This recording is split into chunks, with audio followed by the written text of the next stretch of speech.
Hello, Gino here, and you are listening to Otherworld Connections. We live in a critical time where now, more than ever, angels and fairies, hidden forces, are bursting at the seams of the veil to work with us. They want to see us change in order to save the world and live in service to others.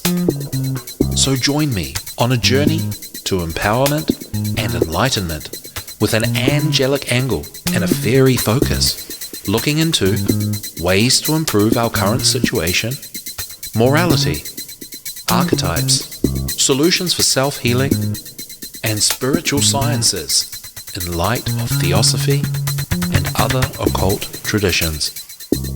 Hello.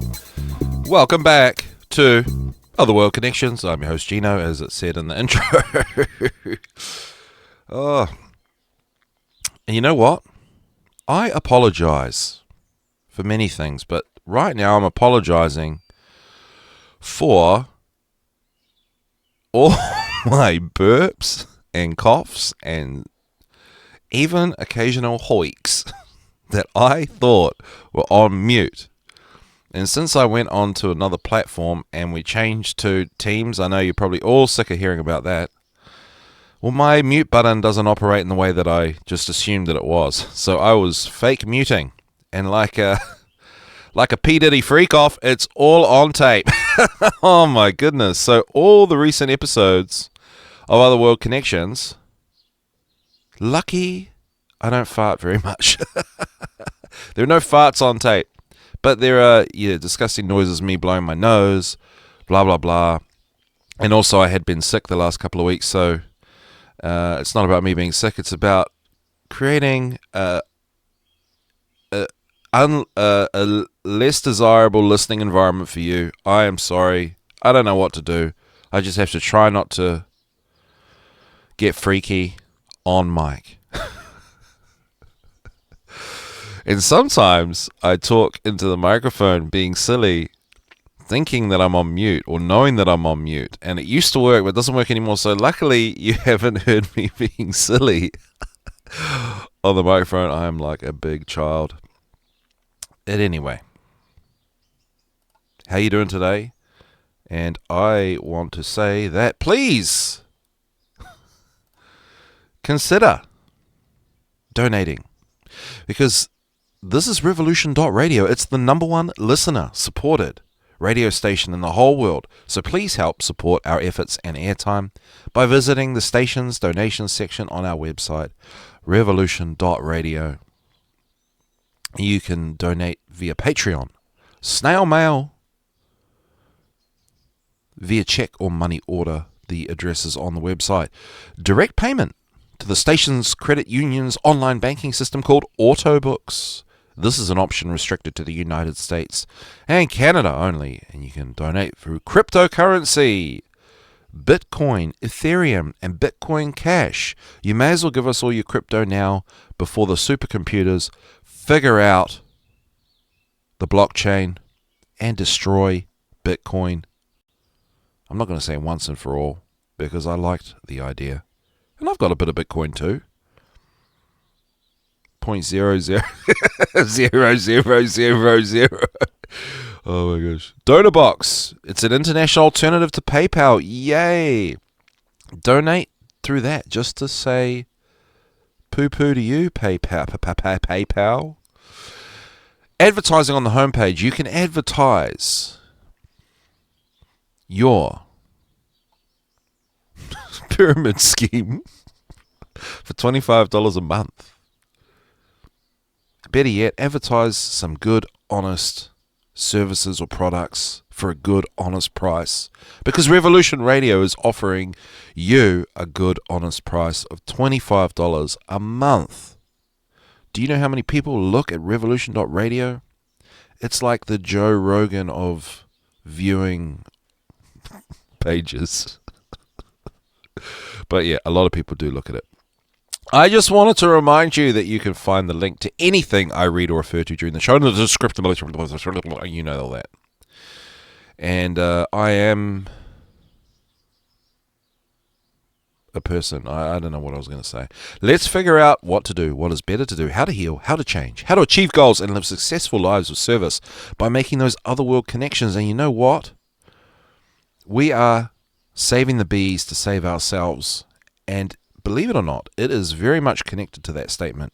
Looking after the bees is going to help you heal, change, achieve goals, and live successful lives of service. It's true. It's true. And we will get to that.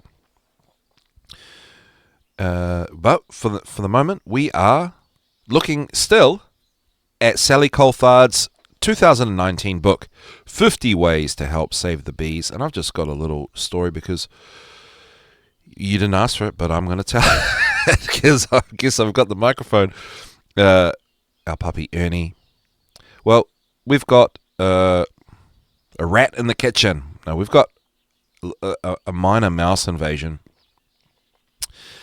And I've put these special traps that are pet safe and da-da-da. They're engineered in New Zealand and other traps weren't working. Well, you know what?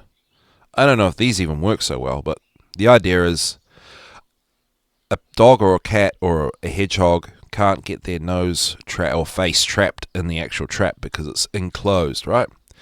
Well, Ernie's turned it into a puzzle game. And part of the reason I'm saying this is because I know Julie is listening. He's turned it into a puzzle game. He's figured out that if he bumps the trap, it sets it off, and then it's safe to try and figure out how to open it to get to the delicious peanut butter inside. So I am concerned that I'm going to trap an Ernie before I trap a mousey. But we did catch a mouse today in the $2 trap that I bought, so it goes to show, do these things prey on people's fear? So maybe you can come up with a mousetrap idea that doesn't even work, but sounds like it's the best thing ever. Just put it up on the station's website for $25 a month. At least, you know, something positive will come out of that. Keeping the radio station alive. All right, 50 ways to help save the bees. And just to follow on, this has been becoming a little bit Agenda 2030-ish. And just a reminder, and we're going to judge it in this book, that I think they, instead of coming up with 25 valid reasons, they decided to come up with 50. And Julia said in the chat, you caught a mouse. I did. Well, I didn't. The trap did. It was there for ages, and it's the only trap that's worked for us thus far. And it's, guess what, everybody? It's American made. And, what's it called? I think it's called a super trap. It's just a tiny little grey plastic contraption with a red logo branding on the thing. It's super simple, and they cost like next to nothing from the $2 shop, which everything costs over $2. So it was probably like $3. True story, $2 shop, everything's over $2. It used to be everything's $2. And that's part of the, I can't even say the word because it's a swear word, of what's happening with the internet, that you are not special anymore. You're just, choose the way you want to get stuffed over by somebody. I'm talking everything. Netflix, all subscription things, image creation, all that stuff. You're never getting a bargain. And then when it says free, it means it's going to be really expensive in 2 days once they've got your email. What was the point of my rant? Is that instead of coming up with 25 excellent reasons, which we've found 25 or so excellent reasons, they've put 50 in and just made it, it's all your fault, all this, blame yourself, hate yourself for being a human being, for being on this planet and destroying it. No, don't forget that we are in a narcissistic / psychopathic, it's easier to say narcissistic because narcissists, there's so many of you, there's so many of you out there, and I'm not necessarily talking to those listening, I'm talking to the whole planet, that you've all jumped on board with the paradigm that we live in. And my point is, this Agenda 2030 thing is the narcissist telling you that it's all your fault, okay? It's not about that. It's about us seeing problems and fixing them ourselves because we have the power to do so, and ignoring all that messaging, ignoring all those people, avoiding blanking them, ghosting them, blocking them, cutting them out, and living a life of service. Okay. So I've got to clear my nose already. So I'm going to have to do a double mute. And I didn't go off camera for that. So I just can't manage this technology thing. Got 20 different apps running at the same time. Oh my goodness. And it's all on camera. It's a freak off. All right. Go on a beekeeping course, number 37. I think I already read that one. The best way to learn about bees is to go on a beekeeping course. Okay, well, if you want to, sure. I want to learn about beekeeping and then do guerrilla bee hives just for the sake of bees. Loan your land. See, this is out of control. Loan your land? No. Well, hang on. If you don't want to keep bees yourself but would like to help beekeepers, no, don't help beekeepers. I'm sorry. Well, in New Zealand, don't help them. They go and burn other people's beehives down, and they don't do it for the love of bees. They do it for the money. So if you've got land, no, don't loan it. You loan it to the bees, not to people to then loan it to the bees. You loan it to the bees. Get some wildflowers. We've already figured this out, guys. We've already cracked the code. Report a bee kill, number 39. Whether you are a concerned beekeeper or a member of the public, I'm trying to remember the name of the dibby-doo-dobbers in America, in the community, that Flea in the chat was telling me about last week. Home association people. If you suspect pesticides have been responsible for killing the contents of a hive or for the sudden death of over 200 bees, you need to report it to the relevant bodies. This isn't just so that people who are using illegal pesticides are caught. It also gives the government a better idea of how illegal pesticides might be affecting bees. Pesticides are often the cause of sudden die-offs of honeybees. That's true. Now, again, this is this whole thing. Go tell daddy, mummy, government that someone's being naughty and they're putting pesticides out there. Well, you know what? You can go, some places, local body governments have programs that you can request to not have any pesticides sprayed outside your home. And you can go through all the procedure to make that happen. And then the next day, the man on his golf cart with the big tank of glyphosate just drives past and showers your whole berm.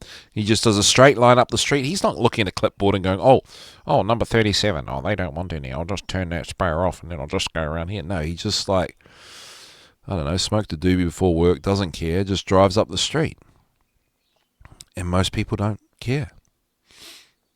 So, yeah, if you want to be that person, do it.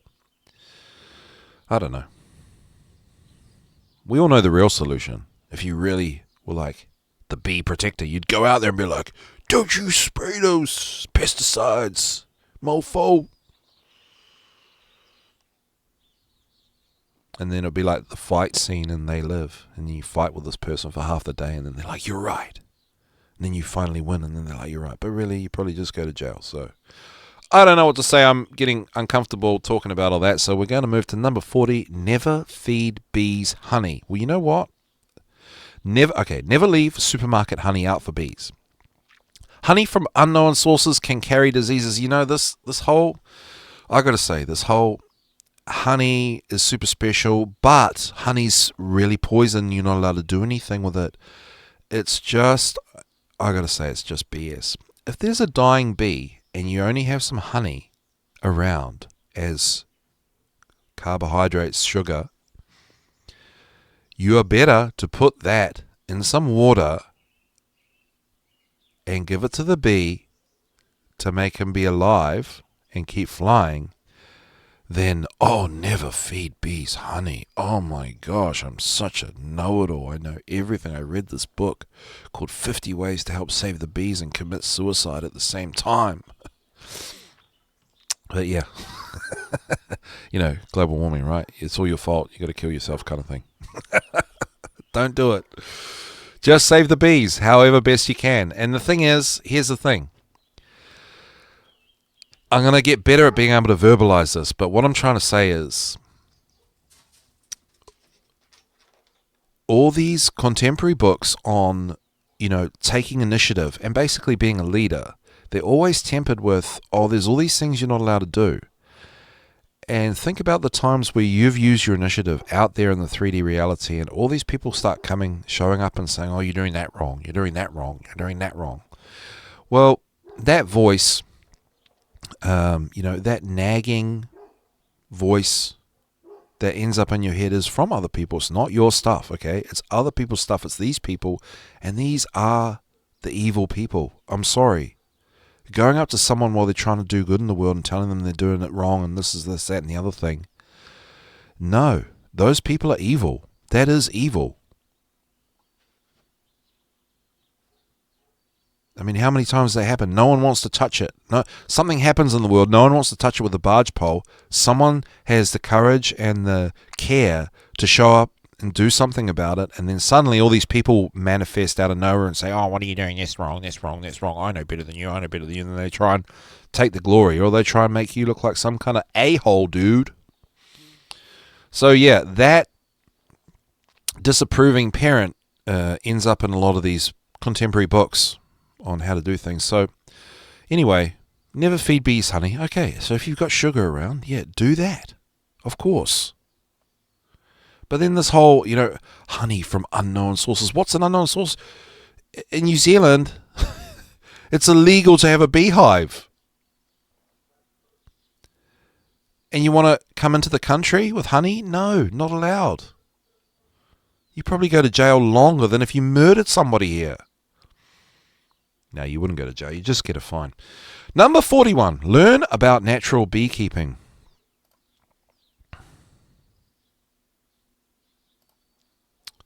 While habitat loss, chemicals, and disease are well-established arguments in the debate about bee decline, a growing number of people are starting to wonder whether the way we keep bees, especially on a large commercial scale, might be contributing to their decline. Just might be. Well, the thing we also have figured out is the statistics on declining bee populations are all in the context of the commercial industry.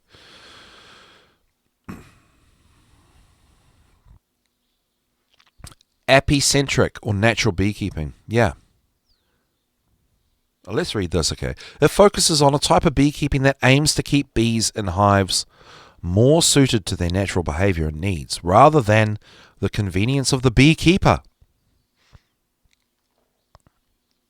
Practices such as allowing the bees to swarm naturally, not feeding bees with sugar, disturbing the bees as infrequently as possible, and allowing the bees to build their own combs are commonplace. It's a little bit like just, if you take the training wheels right off, it's save the bees to save ourselves and just let the bees be. Okay, so they're just saying there are more natural ways to do it. Yes, I recommend that. Never done it, but, common sense dictates that that's going to be the better way to go, especially if you are going to be a guerrilla beekeeper.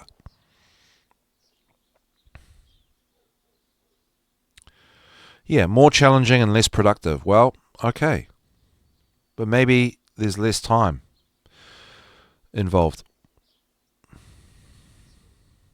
Okay, there's a natural beekeeping trust and an international forum that covers the US, UK, Ireland, Australia, and New Zealand. Good luck with that. Yeah, I do my bees this way. You're all wrong. Yeah. Oh, I'm so pessimistic today. And every day. Number 42. Adopt a hive. These are all kind of the same thing in a way. If you haven't got time to keep bees or you don't have a space, it doesn't mean you can't be involved in beekeeping. and increasing. Let's just slow down and say, well, adopting a hive and having a hive doesn't necessarily, like, that's not the big solution, right?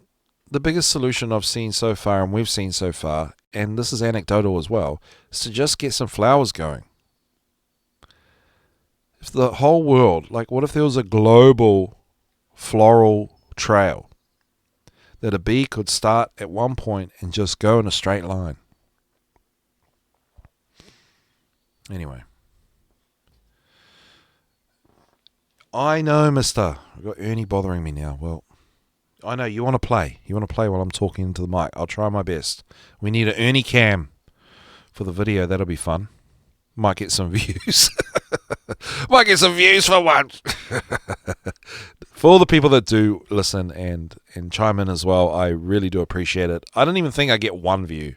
And I still don't even think I'd get one view. But I do. I get more than one. And I appreciate you guys. Let me know if you are, if you are into this. Let me know what you think, how you feel, and I'll bring you in on this somehow. You can be involved.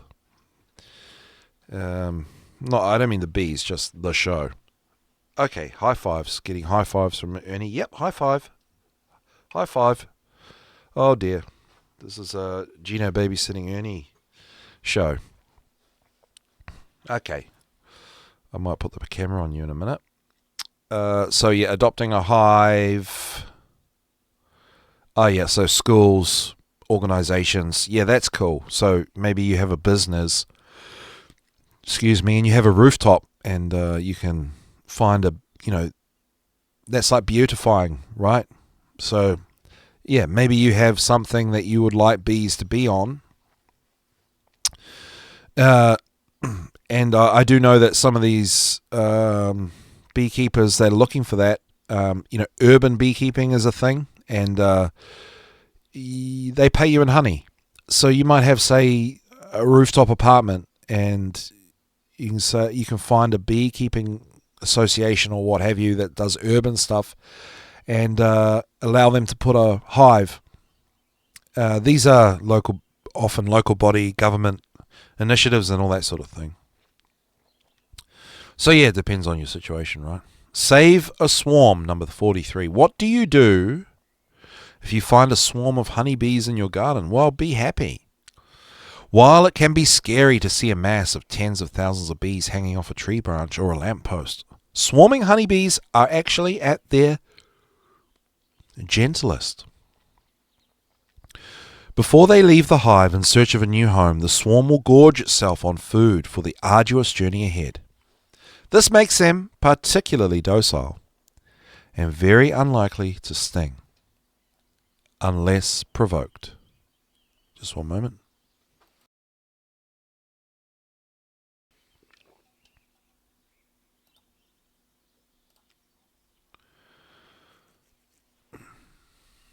Swarming honeybees are not the same as a nest of bees who have been disturbed, and this is where the confusion lies.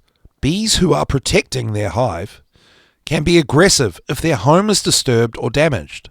People also mistake bees buzzing around the entrance to a nesting site or wild hive as a swarm. It's not. It's just the busy comings and goings of an active colony. A swarm of honeybees has no home or brood to protect and has no incentive to attack. Honeybees swarm in the spring and early summer, although it's not unknown for bees to swarm into a mild autumn. Never seen a swarm of bees in my life. Have you? That would be amazing. Bumblebees and solitary bees don't swarm. If you see a cloud of bees, it's most likely a swarm in search of a new home. Don't disturb them or attempt to chase them away. They'll soon find somewhere to cluster, hopefully somewhere near you. If a swarm has gathered on a post or tree in your garden, don't call the exterminator or pest control. Your nearest beekeeper will be thrilled to come and collect the swarm for free. Ready to take them to a new home. You can find a swarm collector through your local beekeepers association or contact your local council, who should have details of the local beekeeper society. Excuse me for a moment.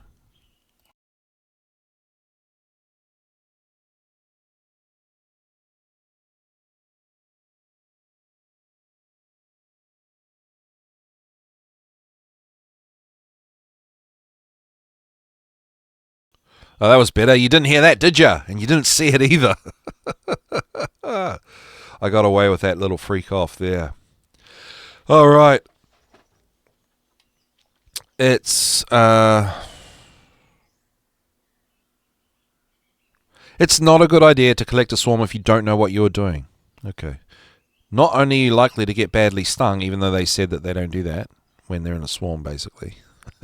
You'll end up doing more harm than good. Well, the bees will teach you whether you're doing right or wrong anyway. Number 44, ditch diesel. Are you kidding me, everybody? Look, diesel fumes have been shown to disrupt bees' ability to forage properly. What, on the motorway? On the highway? Many car companies are ditching diesel in favor of cleaner alternatives such as electric or hybrid technology. That is... No, this is another... I think this is another Agenda 2030. Honestly, just so you know, I'm not with that. I want everything made of diesel now. So... No, absolutely not. And... we have thriving bees, and we're on a trucking route, and they use diesel, right? So, no, unacceptable. Know what to do with a bumblebee nest. Bumblebees, unlike honeybees, which make those neat hexagonal honeycomb homes we're all familiar with, the bumblebee nest is small and more informal. It's usually a clump of tiny golden or brown cells, rather like a mass of sugar puffs. Stuck together. I've seen that. Beautiful but not particularly tidy. Some bumblebees nest underground, others in roof eaves, tree cavities, and other cozy spaces, such as compost heaps or under decking. So it's not difficult to stumble across one if you're gardening. We're going to read through this because this is a good one. This is a good, just like caring about bees thing, right? The first thing to say is do nothing. Bumblebees aren't aggressive. They also don't swarm. So the best course of action is just to leave them alone. The nest will only be busy for spring and summer before being abandoned.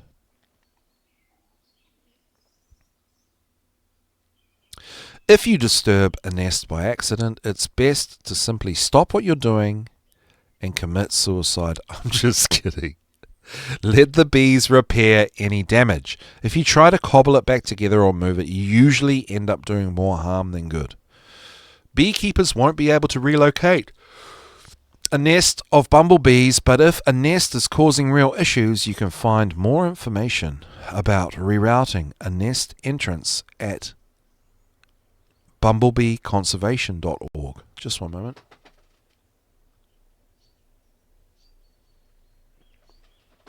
A sip of my tea while it's still warm. No mute. So there was maybe... I know it does cringe some people out hearing liquid go down people's throats because of the microphone being so sensitive. Let me know if that's a problem for you. I'm going to find, I'll tell you what the trick is. I'm going to find it's actually, analog, old school, a box with a button, and it's a mute button, and you just have it on your desk, and everything going to the computer is muted. That's what I'm going to buy. And then I need a button for video to go away, so you can't see me picking my nose. All right. Beekeepers won't be able to relocate a nest of bumblebees. Oh, but there's a website. Oh, this is cool. bumblebeeconservation.org. I hope people make use of these things, these organizations. And I hope the people in the organizations are cool. Not extreme narcissists looking for victims. You find them, I'm sorry, you find them. Narcissists are overrepresented in all care industries and care organizations. It's true. It's true. So you run the risk of, you could set up, oh my God, shut up, Gino. Okay, keep reading, Gino. Try the bee society who may be able to help. Oh, try the tree bee society. There we go, tree bee. Oh, that was a disaster. That's the other thing. Plenty of wireless options out there, and me trying to keep it real, keeping everything wired, so I'm not, microwaving myself.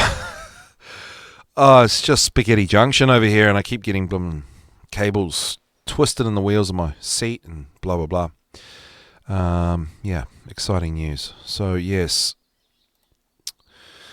don't panic. If you find a bumblebee nest in a roof space or wall cavity, they won't cause any structural damage. If the nest is in an awkward place, wait until the end of the season and block up the entrance so the queen can't use it again the following year. Oh.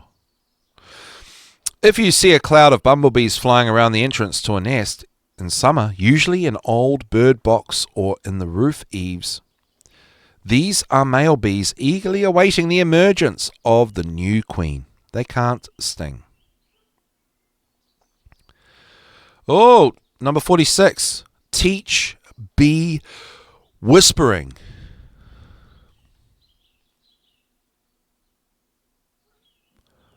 One of the most important things to learn and to teach others is how to behave around bees.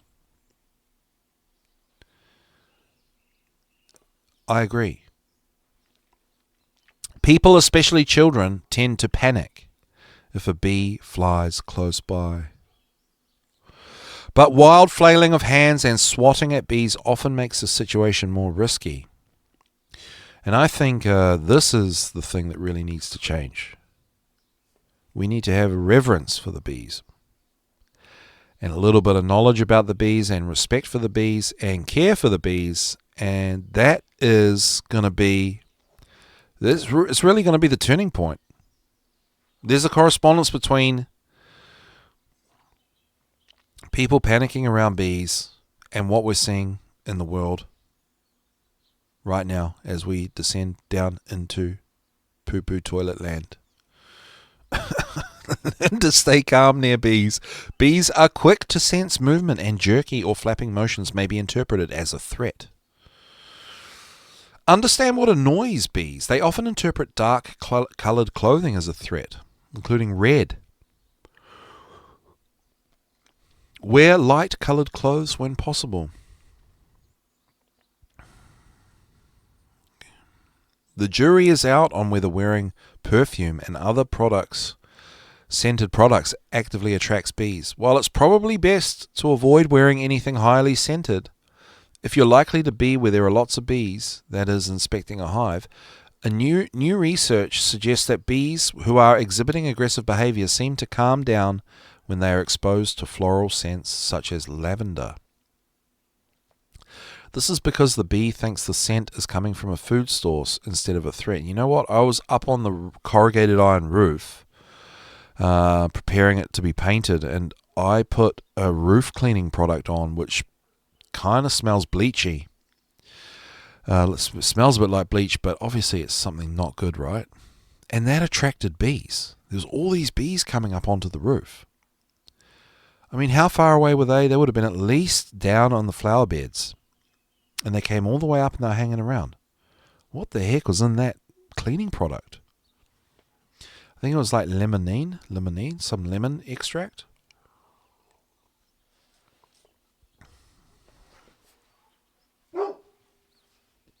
Anyway, got Ernie playing guard dog. Okay, remember that a bee doesn't want to sting you.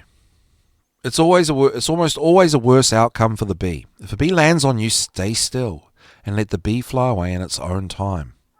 Or you can gently blow the bee away. Some beekeepers swear by the advice of standing in the shade if bees are bothering you. This is because bees are thought to prefer warmth. We really don't know whether bees are annoyed by loud voices, but gently talking to a bee can help you stay calm. Now that is really lovely. Notice bee behavior. If bees seem to be deliberately flying at your head or gathering in a group around you, they are probably trying to tell you there is a nest nearby. The only exception is if you have disturbed a nest and you are being deliberately targeted by a group of bees. In this instance, protect your face and head if possible and run. Indoors, ideally. Just make sure when you shut the door, the bees are on the other side of the door. Here we go. Number 47. Bee first aid. Bees are best left to their own devices, but there are 3 situations where human intervention can help.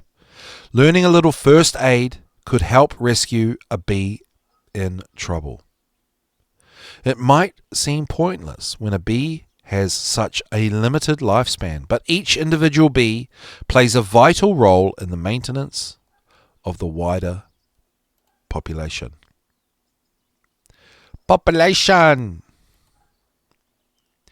How to revive an exhausted bee, that I have repeated ad infinitum on both of my shows. You often find bees who... Oh, I've got to find the Rudolf Steiner recipe. It's got not really essential oils, but like mixing herbs in as well, making like a little tea. Is so cute. Yeah, I said cute. It is cute. You often find bees who have hit a spot of bad weather, struggled to find food, or are just exhausted from flying too far from the hive. Feeding them with a solution of pure white cane sugar and water will give them enough of an energy boost to get them back on their feet. Sugar water should only be used as an emergency bee reviver, however, not an everyday source of food. It doesn't contain any of the important nutrients bees need. And Rudolf Steiner has a formula. Oh, I wish I'd figured this out before the show. It's just really adding a few herbs and floral flower petals and stuff like that, I'm pretty sure. The strength of the sugar water needs to vary depending on the time of the year. In summer, mix 3 teaspoons of water with 3 teaspoons of sugar. Ooh. In autumn, mix 2 teaspoons of water with 3 teaspoons of sugar. I'm sure in autumn, if you put 3 teaspoons instead of 2, that sort of thing. Sugar water, going out there, doing your best to try and save a bee when you see a bee in trouble is the spiritual currency that you are, you're buying in. You're buying in, okay? How to rescue a drowning bee. Bees need water and can get themselves into trouble if they venture too close to paddling pools, bird baths, ponds and swimming pools. They can be remarkably resilient. However, and even after a lengthy swim, can survive if they're gently rescued and left to dry out. Use anything flat, a large leaf, a hand trowel, a plastic lid, etc., and lift the bee out from underneath. Leave the bee in full sun, where it can dry off and clean itself. You could also give it some sugar water, as it's probably used its energy trying to stay afloat.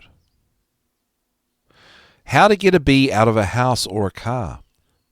Don't try and waft a bee out of a confined space. Bees see rapid arm movements as a threat. Ideally, leave the window or door open and it should find its own way out. True story. Failing that, cover the bee with a glass jar and wait for the bee to crawl up the side. That doesn't work for me because I have killed bees doing that because I just did it really uselessly, and also it might be doing glass on glass, right? And I've decapitated some bees doing that. So, the road to hell was paved with good intentions. But anyway, maybe you're more skilled at it than me, but going to put a glass over a bee and then it suddenly darts forward and then you know, oh man. Carefully slide, but it does work. This does work. Julia does it successfully every time. I'm just not good at it for some reason. Carefully slide a thin piece of card under the jar. Now you've got a bee trapped in the glass, right? But you got to take care not to trap the bee's legs. Again, Julia is fantastic at this. I don't know. And release the bee outside. There we go. If the bee won't come out, leave the jar outside until it does. And that's another really lovely one for the whole family to practice when there's a bee trapped somewhere, rather than panicking. You are now a custodian of the bee community. Number 48, take part in a bee survey. I deeply resent surveys. Did you know? As much as I'd like to know how many people do listen to Revolution Radio and how many people do listen to my show, and blah, blah, I mean, who wouldn't want to know that, right? Also, and where? Because then I can be like, say 5 people listen to the show and they all live in Canada, then, well, I can be considerate to the 5 people in Canada, that's all. Bee surveys, where members of the public record information from their local surroundings, are hugely helpful for a number of reasons. For a start, they help scientists get a better understanding of what's happening on the ground. The more people that take part, the bigger the sample size, the more reliable and useful the results. They also help researchers get a cleaner idea of the scale of the problem, what kinds of numbers are involved, and what's happening among different bee species.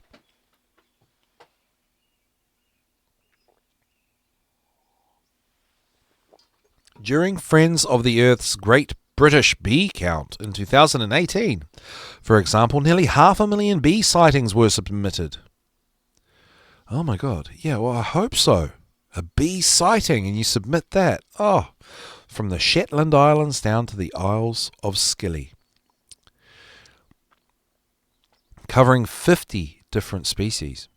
Similarly, in the US, the ongoing citizen science project, Bumblebee Watch, has gathered valuable information on native species across dozens of states, from Alaska to New Mexico.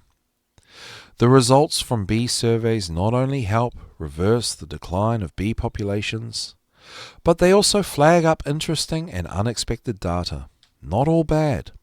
Sometimes a member of the public finds a rare species in an unusual location, for example, or a thriving bee population, or bee behaviors, yada yada yada yada yada yada yada. Number 49, bring back dark skies. Guys, have you listened to that? Bring back dark skies. This is just ominous, man. It's getting more difficult to find a genuinely dark night sky. I was thinking of, you know how they're blocking out the sun and all that sort of thing. It's more difficult to find a genuinely dark night sky. We know that pollinating insects are affected by light pollution. I wonder if this is going to be one of the reasons for blocking out the sun a little bit. We know that pollinating insects are affected by light pollution. Other animals are also disturbed by artificial light, from hedgehogs to wild birds. Lighting up the night sky interrupts natural feeding patterns, migration, and reproduction. It's a problem not just for wildlife, but also for human health. Numerous studies have shown that exposure to artificial light at night, from street lamps to security lights, disrupts our body's ability to get to sleep.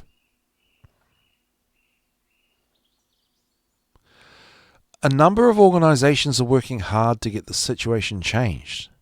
The International Dark Sky Association, that sounds so ominous, and others like it, has been a long-standing voice in the fight against light pollution. I am into this.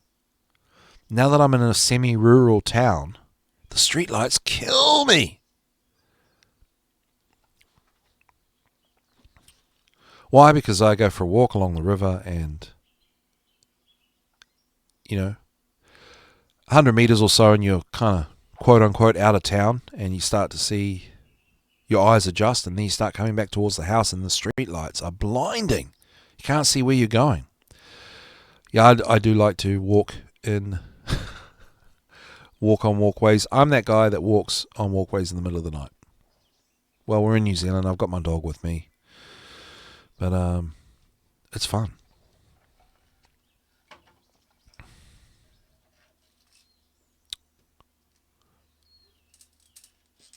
Okay. Thanks to their work, the issue of light pollution is higher on the agenda. And positive changes are being made. Not only are cities across the world altering their lighting systems, but there's also a greater interest in dark skies festivals, star lore, and astrotourism. That sounds cool. Perhaps most importantly, they've drawn attention to scientific studies that show light pollution's destructive effects on night pollinators.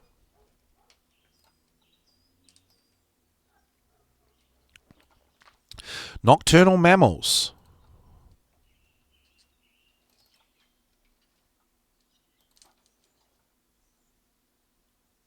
I just lost my spot. Nocturnal mammals and human well-being. So what can we do to help?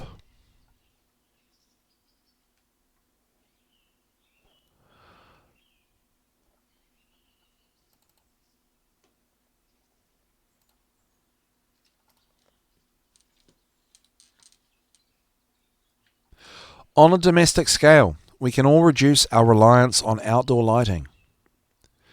Yeah, see, this is another thing. It's all our fault again, you see, guys. No, it's all the industrial light pollution. It's all the street lamps. It's all the stuff that we need. Oh, we need. That's why we need to pay taxes, right? We need the street lights. No. Well, anyway, that's just my thought. But it's not, ditch garden lights. Whatever, man. Whatever. This is another one where it's all your fault. It's not all your fault. It's you have the power to make change and implement solutions in your life, because these kind of people that blame you for everything are not the ones helping. They're the ones destroying the planet. And obviously the author's putting that hat on, Now you're buzzing. Oh, wait, let's have a look. If you want to change... here we go. Slow down, Gino, before you get all pessimistic and critical. If you want to change your street lamps or intrusive commercial lighting, there are easy ways to take action at a local level. These include lobbying your local government, getting involved with planning, raising the issue with your representative, contacting local organisations and community groups, and working with schools. What do you guys think? Do you think going and asking mummy, daddy, local body government, please, does it work? Maybe it does. You tell me. And that's I guess that is true activism, right? And then there's a little image here on the screen of the best practice for street lamps.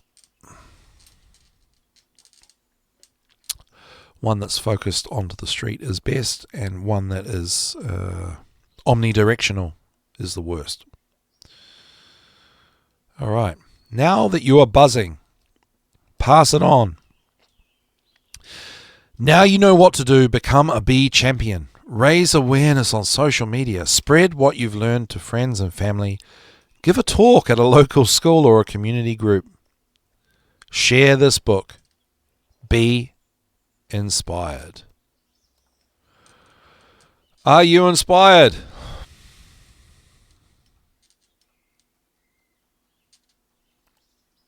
I feel good that we've got flowers, we've got lavender and flowering herbs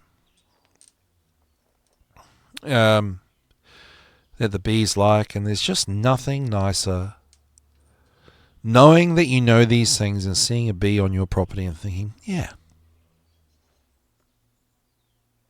good on me, good on you, bee. It is, I'd say it's grounding. It's reassuring, it's connecting, it adds to the feel of homeliness, and feeling homeliness adds to a feeling of security and feeling secure in yourself. And yeah, might sound fluffy, but it is true. I think it's true. So yeah, those are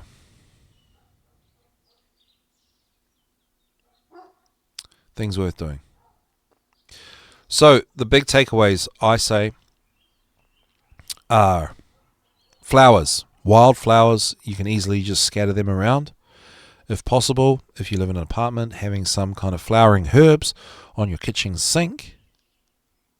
And imagine finding a bee there. When you open up the window on a spring day or a summer's day and there's a bee or two on your little flower pots on the apartment window. That'd be cool. So having something that bees like. Just to be like, I'm just doing this for the bees. And then when you see bees, think about how good that feels. I mean, the point I'm saying is the bees give you the opportunity to have that sense of belonging, that sense of connectedness that we don't get from social media. Sorry, we just don't get that from social media. We may not get it from, we may not even get it from people that we listen to. People that we listen to online on podcasts and vidcasts and all that sort of thing. We may not get it from our family, thanks to recent events, We may not get it from anyone. And then what are we left with? Well, we're not just left with ourselves. We got the bees to have that feeling. So that's why I think bees are a little lifeline for us to feel good about ourselves and feel confident and have a sense of purpose and a sense of self. And bees promote that feeling. And then when you've got that feeling around, you start to become aware, self-aware of that feeling. And then when you go and do something else in your life and you get that feeling, then the bees have helped you to find things for you to do that make you feel connected. And I was probably saving that for the next episode, but there you go. And we've got 2 minutes left, so what I'm going to do is, here's a little thing. It's just, I'm going to play some bees. That's it. And you're going to listen. Well, you don't have to, but the bees coming up. And that's it. We're just going to listen. And it's a form of meditation, and it's actually a device for connecting to, well, it's Otherworld connections. What comes up when you listen to the bees? It's a bee meditation. Here we go.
And there we go. So the self-talk that goes on in your mind when you're listening to something like that, it's the bee sounds affected it. Whatever messaging you got is what you got, because it comes from the place of dreams, the place where these other world connections come from, the angels and fairies, and they want you to live your life of Dharma, your personal journey, and do your great work. Thanks so much for tuning in. I love you guys, and we'll see you at the next one.